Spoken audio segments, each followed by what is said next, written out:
Minister for Investment, Dr. Ernest Hilaire, maintains that the government is not a party to the CIP escrow account, as established by the previous UWP executive in 2019. Much controversy and scrutiny has surrounded the CIP over the last few months since the Martinez-Philippi allegations surfaced. Dr. Hilaire, during his CIP report in the House on Tuesday, attempted to put all the talk to rest. He insisted that the escrow account is between the developer, investor, and escrow agent.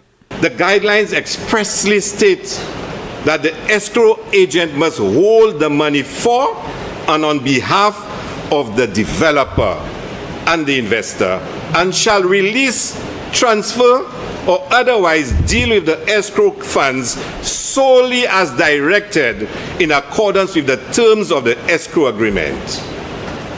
The government of St. Lucia is not a party to the escrow agreement, as set up by the leader of the opposition when he was minister.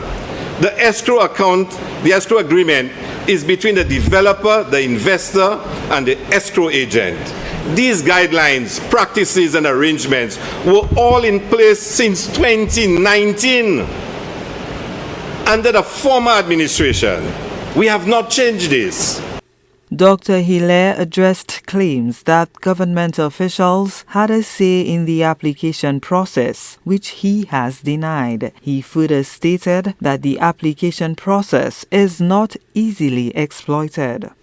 The unit undertakes a rigorous due diligence process in relation to each applicant with reputable due diligence firms from the United States of America and the United Kingdom, who review the applications and the applicants and their background, shared by all 5 Caribbean CBI programs. The GRCC is a sub-agency of the Caribbean Community Implementation Agency for Crime and Security, what you know as IMPACTS.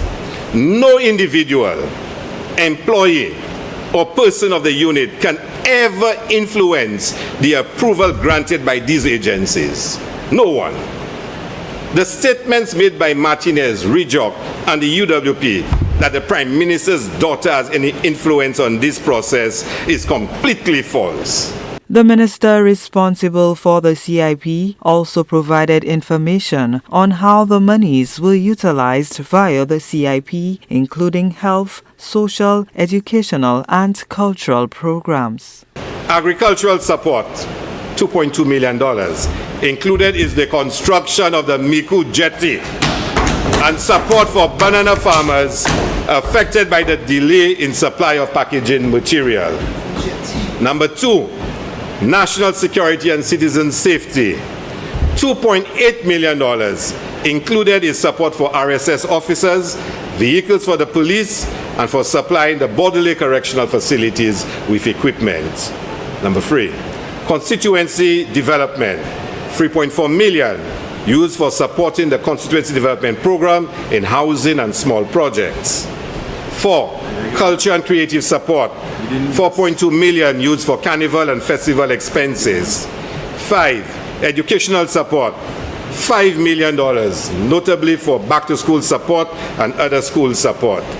Minister Hilaire claims that the suggestion that illegal passports have been granted because the minimum investment was not paid is untrue. According to the investment minister, the CIP saw an 85% increase in applications received from 583 to 1,076, and a 25% increase in applications granted from 435 to 544 compared to 2022. Additionally, the investment program witnessed a 12% boost in revenue from 54.2 million to 60.6 million compared to 2022. He explained the delay in the CIP report, citing several factors including delays in clearing funds and limited workspace, but vowed to bring the filing of these reports up to date. Gina Filippi, HDS News Force.